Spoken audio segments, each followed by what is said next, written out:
under pressure fire.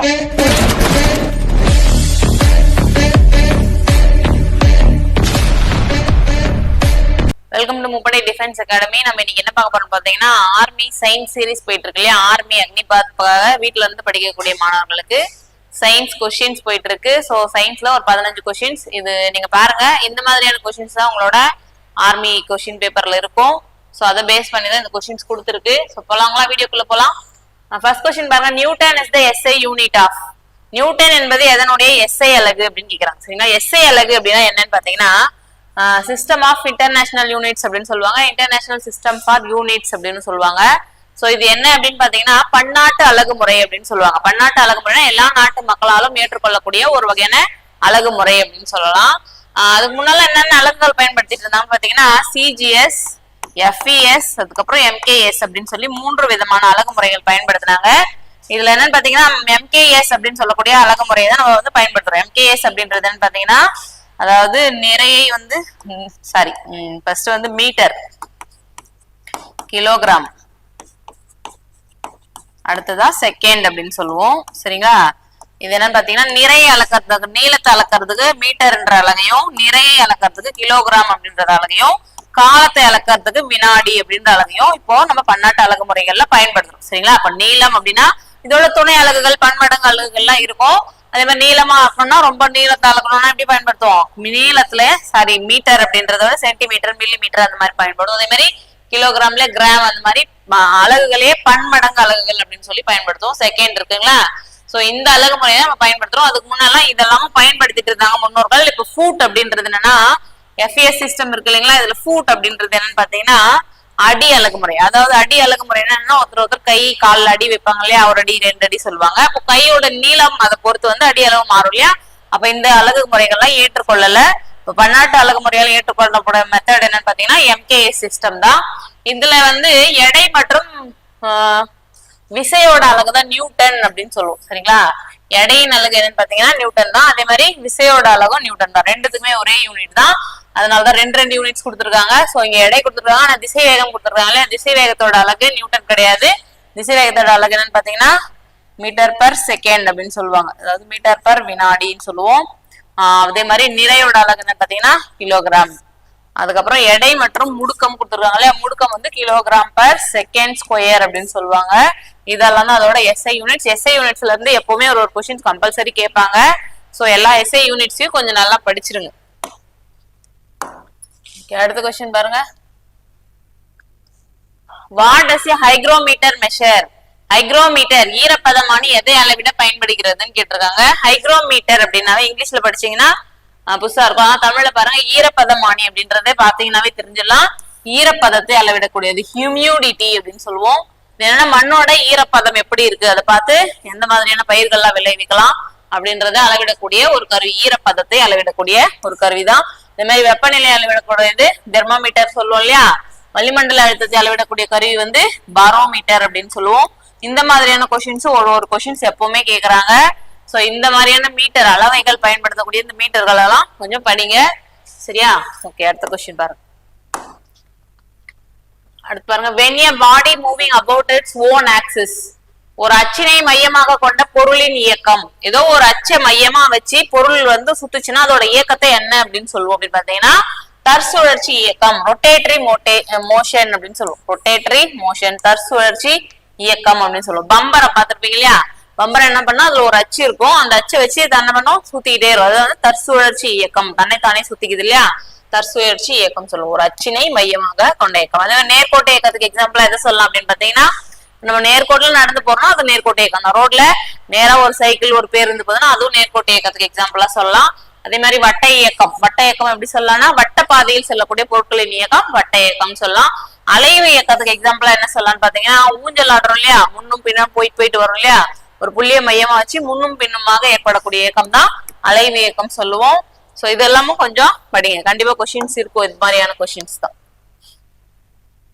அடுத்து பாருங்க. Tyndall effect is related to the dash of light. Tyndall effect, Tyndall விளைவு எதனுடன் தொடர்புடையது அப்படின்னு கேட்டிருக்காங்க. டிண்டால் விளைவு அப்படின்னா என்னன்னு பாத்தீங்கன்னா, ஏதோ ஒரு கூழ்ம துகள்கள் வழியா ஒளி ஊடுருவி செல்லும் போது ஒளி என்ன பண்ணும்னா சிதறல் அடையும். சிதறல் அடையும் போது ஒளியோட பாதை நமக்கு கண்ணுக்கு தெரியும். அதாவது இப்ப இப்ப ஜன்னல் வழியா வெளிச்சம் வருதுன்னா ஒளி வந்து ஸ்ட்ரெயிட்டா நேரா வர மாதிரி அந்த ஒளியில தூசுக்கள்லாம் இருக்கும் அப்படின்னு சொல்லி தெரியும் இல்லையா, அதுதான் வந்து டின்டால் விளைவு அப்படின்னு சொல்லுவோம். இப்போ ஜன்னல் வழியா ஒளி வரும்போது கவனிச்சிருப்பீங்க, நேரா ஒரு கோடு மாதிரி அந்த எந்த வழியா ஓட்ட வருதோ அந்த லைன் மாதிரி தெரியும், அதுல தூசிக்கள்லாம் இருக்கும் இல்லையா, அதான் வந்து கூழ்ம துகள்கள் அப்படின்னு சொல்லுவோம். அதுதான் வந்து ஒளி சிதறல் அப்படின்ற ஒரு பண்பு. சரியா, ஓகேவா. அடுத்தது எளி எதிரொலித்தல் அப்படின்னா என்னன்னு பாத்தீங்கன்னா ரிஃப்ளெக்ஷன் அப்படின்னா என்னன்னா, அதாவது ஏதோ ஒரு ஒளி ஊடகத்துல பட்டு எதிரொலிக்கும். இப்ப பெரிஸ்கோப் எல்லாம் பாத்தீங்கன்னா இப்படி இருக்கும், கவனிச்சிருப்பீங்களான்னு தெரியல. சரியா, இங்க ஒரு கண்ணாடி இருக்கும், இங்க ஒரு கண்ணாடி இருக்கும். நம்ம இங்க இருந்து பாக்குறோம் அப்படின்னா, சரி இங்க ஒரு பொருள் இருக்கு அப்படின்னா நம்ம இங்க இருந்து பாக்குறோம், நம்ம கண்ணால பாக்குறோம் அப்படின்னா இந்த கண்ணில் இங்க ஒளி பட்டு எதிரொலிச்சு இதுல பட்டு இங்க இருக்கக்கூடிய பொருள் தெரியும். இதுதான் வந்து ஒளி எதிரொலித்தல் அப்படின்னு சொல்லுவோம். பெரிஸ்கோப் வந்து இந்த தத்துவத்தின் மூலமா செயல்படும். அதே மாதிரி நிறப்பிரிகை அப்படின்றது என்னன்னு பாத்தீங்கன்னா, ஒரு வெள்ளொளி கற்றையானது ஒரு முப்பட்டகம் இருக்குன்னு வச்சுக்கோங்களேன், பிரிசம் அப்படின்னு சொல்லுவாங்க. இதோடைய ஒரு வெள்ளொளி கற்றை, வெள்ளை நிற ஒளி அனுப்புறோம் அப்படின்னா இது வந்து 7 நிறங்களாக பிரிகை அடையக்கூடிய நிகழ்வு தான் வந்து நிறப்பிரிகை அப்படின்னு சொல்லுவோம். இதுக்கு எக்ஸாம்பிளா என்ன சொல்லலாம்னா வானவில் சொல்லலாம். ஓகேவா. அடுத்ததா ஒளி விலகல், ஒளி ஒரு ஊடகத்துல இருந்து இன்னொரு ஊடகத்திற்கு மாறும்போது என்ன பண்ணா ஒளி விலகல் அடையும் அப்படின்னு சொல்லுவோம். சோ இதெல்லாம் பாருங்க, இது மாதிரியான கொஸ்டின்ஸும் கண்டிப்பா இருக்கும். பாருங்க, dash lenses are used by people suffering from hypermetropia. Hypermetropia குறைபாடு உள்ளவர்கள் பயன்படுத்தும் லென்ஸ் எதுன்னு கேட்டிருக்காங்க. ஹைப்பர்மெட்ரோபியா அப்படின்னா என்ன அப்படின்னு தெரிஞ்சுக்கணும். ஹைப்பர்மெட்ரோபியா அப்படின்றது என்னன்னு பாத்தீங்கன்னா தூர பார்வை குறைபாடு அப்படின்னு சொல்லுவோம். அதாவது தூரத்துல இருக்கிற பொருட்கள்லாம் என்ன வேணா உங்களுக்கு தெளிவா தெரியாது, தூர பார்வை அப்படின்னு சொல்லுவோம். தூர பார்வை இருக்கிறவங்களுக்கு என்ன லென்ஸ் போடணும் அப்படின்னு பாத்தீங்கன்னா குவி லென்ஸ். குழி லென்ஸ் யாருக்குன்னு பாத்தீங்கன்னா மயோபியா அப்படின்னு சொல்லுவாங்க. மயோபியானா கிட்ட பார்வை, இதோட இங்கிலீஷ் டேர்ம் தான் கிட்ட பார்வை அப்படின்னோட இங்கிலீஷ் டேர்ம் வந்து மயோபியா. தூர பார்வைக்கு வந்து ஹைப்பர்மெட்ரோபியான்னு சொல்லுவாங்க. தூர பார்வை தான் ஹைப்பர்மெட்ரோபியான்னு சொல்லுவோம். சோ இதுக்கு என்ன மாதிரியான லென்ஸ் போட்டா கரெக்டா நமக்கு வந்து கரெக்டா தெரியும் தூரம் இருக்கக்கூடிய பொருட்கள்லாம் அப்படின்னு சொல்லி பார்க்கணும். சோ இதுக்கு ஒரு ஷார்ட்கட் க்ளூ இருக்குது, என்னன்னு பாத்தீங்கன்னா கிட்ட குழி வெட்டி தூர குவி அப்படின்னு சொல்லுவாங்க. கிட்ட குழிய வெட்டி மண் எடுத்துட்டு போய் என்ன பண்ணணும்னா தூர குவிக்கணும்.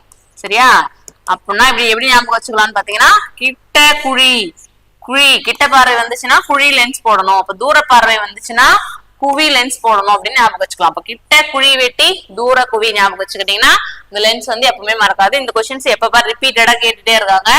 அப்ப ஹைப்பர்மெட்ரோபியா அப்படின்றது தூர பார்வை, அதுக்கு என்ன லென்ஸ் போடணும்னா குவி லென்ஸ். அப்ப கிட்ட பார்வை இருக்கிறவங்களுக்கு மயோபியா இருந்துச்சுன்னா என்ன போடணும்னு பாத்தீங்கன்னா குழி லென்ஸ் போடணும். சரியா, அதுக்கடுத்து இந்த உருளை லென்ஸ் அப்படின்றது எங்க போடுறாங்க அப்படின்னு பாத்தீங்கன்னா அஸ்டிக்மேட்டிசம் அப்படின்னு சொல்லி ஒரு டிசீஸ் இருக்கு, பார்வை சிதறல் குறைபாடு நோய் அப்படின்னு சொல்லுவாங்க. இது வந்து ஒரு ஜீன் வழியாவே வரக்கூடிய நோய் தான். இந்த மாதிரியான வந்துச்சுன்னா அவங்களுக்கு வந்து இந்த சிலிண்ட்ரிக்கல் லென்ஸ் அப்படின்னு சொல்லக்கூடிய உருளை லென்ஸை பயன்படுத்துவாங்க. ஓகேவா. அடுத்ததான் இருகுவியல் லென்ஸ் எங்க பயன்படுத்துறாங்கன்னு பாத்தீங்கன்னா பிரஸ்பயோபியா அப்படின்னு ஒரு டிசீஸ் இருக்கு. இங்க இருக்குல்ல, இது மயோபியான்னு சொல்லுவோம், இது வந்து ஹைப்பர்மெட்ரோபியான்னு சொல்லுவோம், இது வந்து பிரஸ்பயோபியா அப்படின்னு சொல்லுவாங்க. விழி ஏற்பமைவு திறன் குறைபாடு அப்படின்னு சொல்லுவாங்க. இதுதான் வந்துச்சுன்னா அவங்களுக்கு கிட்ட பார்வை தூர பார்வை ரெண்டுமே குறைபாடா இருக்கும். அவங்களுக்கு தான் வந்து இரு குவிய லென்ஸ் போடுவாங்க. சரியா, இதுல இருந்து எப்பவுமே ஒரு கொஸ்டின் வரும். இந்த 4 டிசீஸ் தான் இருக்கும், இந்த லென்ஸை பத்தி 4 டிசீஸ் தான் இருக்கும். 4யுமே சொல்லிட்டேன். சோ இதை கொஞ்சம் கவனிச்சு படிங்க. அடுத்த கொஸ்டின் பாருங்க, which is universal solvent? சர்வ கரைப்பான் எனப்படுவது எதுன்னு கேட்டிருக்காங்க. சர்வ கரைப்பான் அப்படின்னு சொல்லி எதை சொல்றோம் அப்படின்னு பாத்தீங்கன்னா நீர். ஏன் நீர் சொல்றோம், வாட்டர் சொல்றோம் அப்படின்னு பாத்தீங்கன்னா அதாவது திடப்பொருள், திரவ பொருள், வாயு பொருள் என 3த்தையுமே கரைக்கக்கூடியதா இருக்கு நீர் தான். எதனால அப்படி கரையுது அப்படின்னு பாத்தீங்கன்னா நீரோட மூலக்கூறு வாய்ப்பாடு நமக்கு தெரியும் இல்லையா, H2O. இதுதான் நீரோட மூலக்கூறு வாய்ப்பாடு அப்படின்னு சொல்லுவோம். இதுல இருக்கக்கூடிய இந்த ஹைட்ரஜன் ஆக்சிஜன் பிணைப்புகள்னாலதான் வந்து இந்த நீர் வந்து திடப்பொருள், திரவப்பொருள், வாய்ப்பொருள் என அனைத்துமே கரைக்கக்கூடியதா இருக்குது. அதனாலதான் நீர் வந்து என்ன சொல்றாங்கன்னா யூனிவர்சல் சால்வெண்ட், சர்வ கரைப்பான் அப்படின்னு சொல்றோம். சரியா, அதே மாதிரி சல்பியூரிக் அமிலம் இருக்கு இல்லையா, இது என்ன சொல்லுவாங்கன்னு பாத்தீங்கன்னா வேதிப்பொருட்களின் அரசன் அப்படின்னு சொல்லுவாங்க. இந்த கொஸ்டினும் கேட்பாங்க, நோட் பண்ணிக்கோங்க.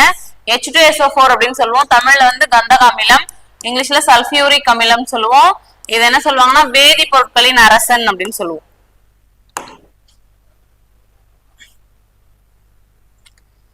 பாருங்க, சிம்பிள் ஆஃப் கோல்ட் இஸ், தங்கத்தின் குறியீடு என்ன அப்படின்னு கொஸ்டின் கேட்டிருக்காங்க. தங்கத்தோட குறியீடு என்னன்னு பாத்தீங்கன்னா AU அப்படின்னு சொல்லுவோம். ஏன் எப்படி வந்துச்சு, தங்கம்னா கோல்டு தானே, GO எழுதக்கூடாதா அப்படின்னா எழுதக்கூடாது, AU தான் எழுதணும். ஏன் அப்படின்னு பாத்தீங்கன்னா ஒரு சில தனிமங்களுக்கான குறியீடெல்லாம் வந்து லத்தீன் மொழியில இருந்து எடுத்திருப்பாங்க. அது மாதிரி லத்தீன் மொழியில தங்கத்தை என்ன சொல்லுவாங்கன்னு பாத்தீங்கன்னா ஆரம் அப்படின்னு சொல்லுவாங்க. அதுல இருந்து எடுத்த சிம்பிள் தான் ஏயு அப்படின்னு சொல்லுவோம். தங்கத்தோட சிம்பிள் அப்போ ஏயு தான் சொல்லணும். அதே மாதிரி வெள்ளியோட சிம்பிள் வந்து ஏஜி. இதையுமே லத்தீன் மொழியில இருந்து தான் எடுத்திருப்பாங்க. லத்தீன் மொழியில வெள்ளியை வந்து அர்ஜென்டம் அப்படின்னு சொல்லுவோம். அதுல இருந்துதான் வெள்ளியோட சிம்பிள் ஏஜி அப்படின்னு எடுத்திருக்கோம். சரியா? அப்போ தங்கத்தோட சிம்பிள் கரெக்டா பார்க்கணும்னா ஏயு தான் கரெக்ட்.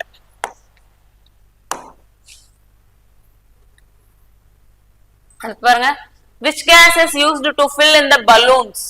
பலூன்களில் நிரப்பப்படும் வாயு எதுன்னு கேட்டிருக்காங்க. பலூன்ல என்ன வாயு நிரப்புவாங்கன்னு தெரியல. பலூன்கள்லாம் ரொம்ப உயரத்துல பறக்கணும்னா ஹீலியம் கேஸ் தான் ஃபில் பண்ணுவாங்க. HE அப்படின்னு சொல்லுவாங்களே, இதுதான் ஹீலியத்தோட சிம்பிள் ஹீலியம்.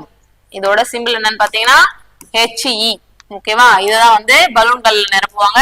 அதே மாதிரி இந்த நியான், ஆர்கான் இதெல்லாம் வந்து மந்த வாயுக்கள் அப்படின்னு சொல்லுவோம். இங்க எங்க பயன்படுது அப்படின்னு பாத்தீங்கன்னா நியான்லாம் வந்து இந்த அட்வர்டைசிங் லைட் எல்லாம் இருக்கு இல்ல, விட்டு விட்டு கலர் கலரா, அந்த இடத்துல எல்லாம் இந்த நியான் கேஸ் யூஸ் பண்ணுவாங்க. அதே மாதிரி ஆர்கான் பாத்தீங்கன்னா CFL பல்ப் எல்லாம் இருக்கு இல்லையா, இதுல எல்லாம் வந்து இந்த ஆர்கான் கேஸ் யூஸ் பண்ணுவாங்க. சோ RN அப்படின்றது என்னன்னு பாத்தீங்கன்னா ரேடான் அப்படின்னு சொல்லுவோம். இது வந்து கதிரியக்க தனிமம் அப்படின்னு சொல்லுவாங்க. மருத்துவத்துறையில பயன்படுது. புற்றுநோயை கண்டறியறதுக்காக இந்த ரேடான் அப்படின்ற கதிரியக்க தனிமத்தை பயன்படுத்துறாங்க.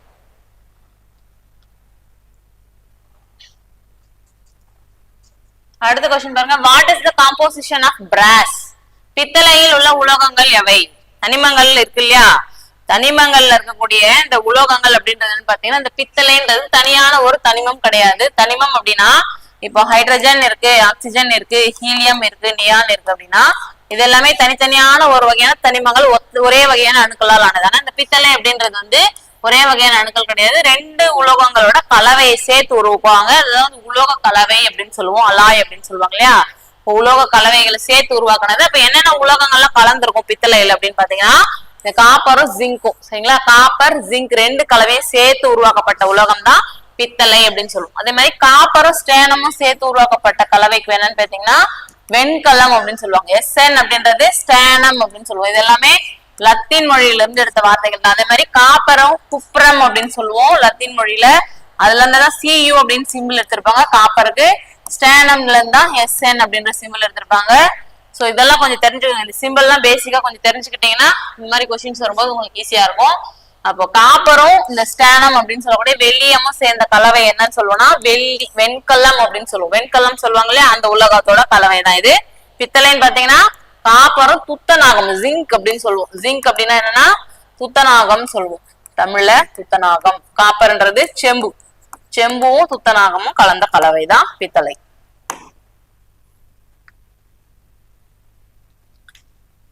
அடுத்த क्वेश्चन பாருங்க, what is the chief ore of copper?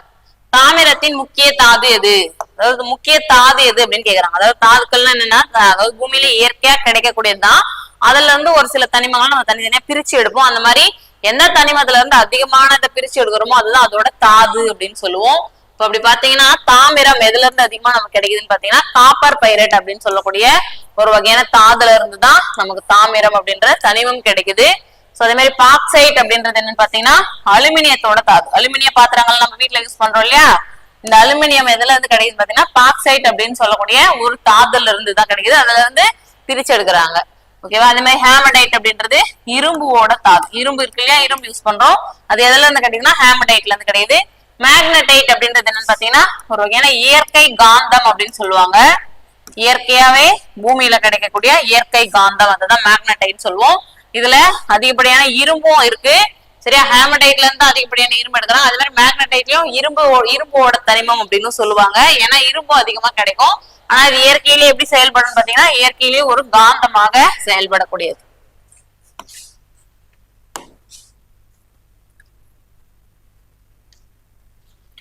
Which of these diseases is caused by virus? கீழ்கண்டவற்றில் எது வைரஸினால் பரவும் நோயாகும்? என்னென்ன டிசீஸ் கொடுத்துருக்காங்கன்னா தட்டம்மை, காசு நோய், டைபாய்டு, டிப்தீரியா, மீசில்ஸ் அப்படின்னு சொல்லக்கூடிய தட்டம்மை அப்படின்றது எதால பரவும் பாத்தீங்கன்னா வைரஸ் தான். என்ன வைரஸ்ன்னு பாத்தீங்கன்னா ரூபியோலா வைரஸ் அப்படின்னு சொல்லக்கூடிய ஒரு வைரஸ். சரியா? இதுதான் அப்போ கொடுத்திருக்கிறது வைரஸ்னால பரவக்கூடிய நோய். அம்மை நோய்கள் எல்லாமே பொதுவா வைரஸ்னாலதான் பரவும். அதுக்கு அடுத்தது காசு நோய் பாத்தீங்கன்னா மைக்கோபாக்டீரியம் டியூபர்குலோசிஸ் அப்படின்னு சொல்லக்கூடிய ஒரு வகையான பாக்டீரியானால ஏற்படக்கூடிய நோய். இந்த மாதிரியான கொஸ்டின்ஸ் எப்பவுமே கேக்குறாங்க. வைரஸ்னால ஏற்படக்கூடிய நோய் எது, பாக்டீரியாவினால் ஏற்படக்கூடிய நோய் எது, புரோட்டோசோவா பூஞ்சைகள்னால ஏற்படக்கூடிய நோய்கள் அப்படின்னு சொல்லி நுண்ணுயிரிகளால ஏற்படக்கூடிய நோய்கள்லாம் எப்பவுமே கொஸ்டின்ஸா வரும். இது நான் தனியாவே ஒரு வீடியோவா கூட உங்களுக்கு சொல்றேன். என்னென்ன நோய்கள்லாம் வைரஸ்னால வரும், என்னென்ன நோய்கள்லாம் பாக்டீரியானால வரும் அப்படின்றது சொல்றேன். சரியா? அடுத்தது டைஃபாய்டு அப்படின்றதும் சால்மோனெல்லா டைஃபி அப்படின்னு சொல்லக்கூடிய ஒரு பாக்டீரியாவினாலதான் ஏற்படும். சரியா? சால்மோனெல்லா டைஃபின்னு சொல்லுவோம். டிப்தீரியா அப்படின்றதும் கோர்னி பாக்டீரியம் டிப்தீரியா அப்படின்னால ஏற்படக்கூடிய பாக்டீரியானாலதான். இது 3 நோய்களுமே பாக்டீரியா தான். காச நோய், டைஃபாய்டு, டிப்தீரியா மூணுமே பாக்டீரியாக்கள்னால ஏற்படக்கூடிய நோய். அப்ப வைரஸ்னால ஏற்படக்கூடிய நோய் எதுன்னு பாத்தீங்கன்னா மீசில்ஸ், தட்டம்மை.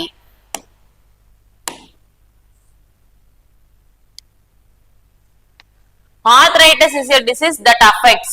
Arthritis நோய் எதனை பாதிக்கும் அப்படின்னு கேட்டிருக்காங்க.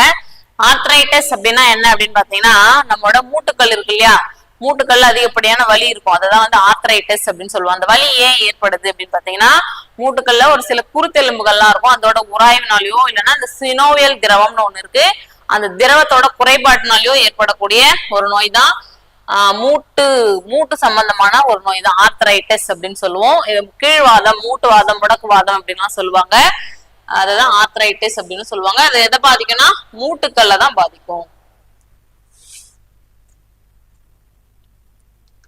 பாருங்க, ஜாண்டைஸ் இஸ் ரிலேட்டட் டு. மஞ்சள் காமாலை என்பது எது தொடர்பான நோய்? மஞ்சள் காமாலை அப்படின்றது எது தொடர்பான நோய்னா, மஞ்சள் காமாலை வந்தாலே நமக்கு எந்த உறுப்பு பாதிக்கப்படும் பாத்தீங்கன்னா லிவர், கல்லீரல் அப்படின்னு சொல்லுவோம் இல்லையா.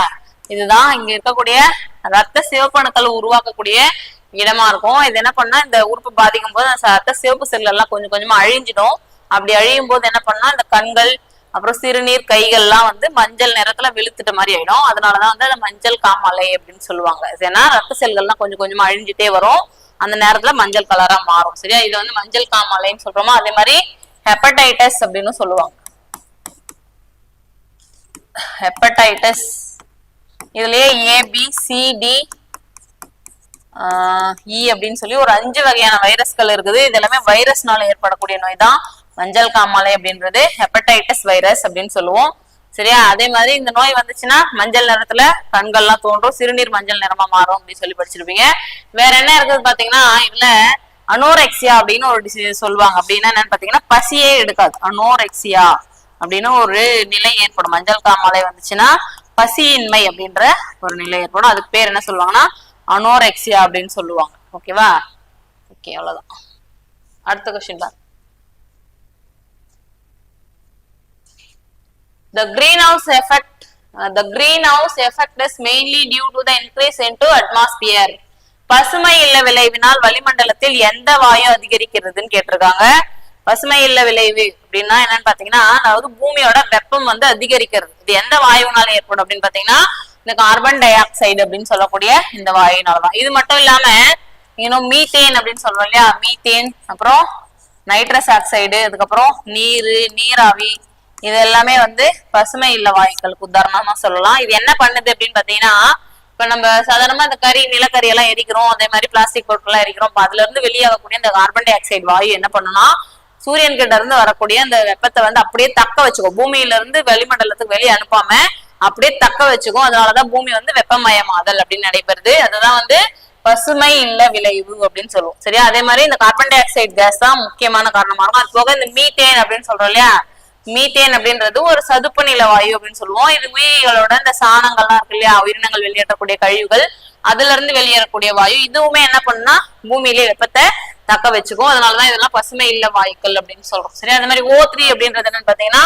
ஓசோன் அப்படின்னு சொல்லுவோம். இந்த ஓசோன் என்ன பண்ணுது நமக்கு அப்படின்னு பாத்தீங்கன்னா சூரியன் கிட்ட இருந்து வரக்கூடிய இந்த புற ஊதா கதிர்கள் இருக்கு இல்லையா, அந்த புற ஊதா கதிர்கள் வந்து டைரக்டா நம்மளோட ஸ்கின் மேல படுறதை தடுக்கிறதுக்காக ஓசோன் அப்படின்ற ஒரு அமைப்பு நம்மளோட புவிக்கோள்ல மட்டும்தான் இருக்கு. இதையும் ஒரு கொஸ்டினா கேட்டிருக்காங்க. சோ இதையும் எப்பவுமே பாருங்க. அதே மாதிரி நைட்ரஜன் அப்படின்றது வளிமண்டலத்துல 78% இருக்கக்கூடிய ஒரு வாயு. இது எல்லாமே கொஸ்டின் தான் நான் சொல்றது. அதே மாதிரி கார்பன் மோனாக்சைடு CO அப்படின்னா கார்பன் மோனாக்சைடு அப்படின்னு சொல்லுவோம். இது வந்து என்ன பண்ணா நமக்கு சுவாச பிரச்சனையை ஏற்படுத்தும். சுவாச பிரச்சனையை ஏற்படுத்தி உயிரிழப்பு கூட ஏற்படுத்தக்கூடிய அளவுக்கு அபாயகரமான வாயு நச்சு வாயு அப்படின்னு சொல்லுவாங்க கார்பன் மோனாக்சைடு. சரியா? ஓகே, அடுத்த क्वेश्चन பார்க்கலாம்.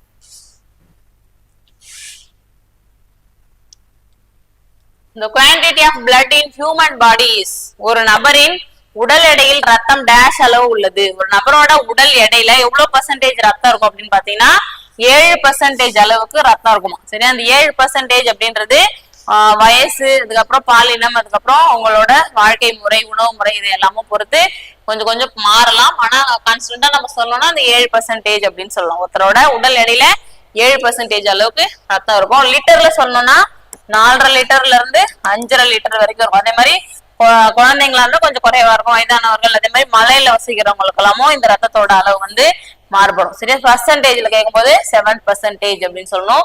இது எல்லாமே உங்களோட ப்ரீவியஸ் இயர் கொஸ்டின்ஸ் தான். இந்த மாதிரியான கொஸ்டின்ஸ் தான் நீங்க எதிர்பார்க்கலாம். சரிங்களா? சோ இதை பேஸ் பண்ணி நல்லா படிங்க. வேற ஏதாச்சும் வேணும் அப்படின்னா ஏதாச்சும் கமெண்ட்ல சொல்லுங்க, அதுக்கேற்ற மாதிரி நாங்க வீடியோஸ் போடுறோம். Okay, thank you.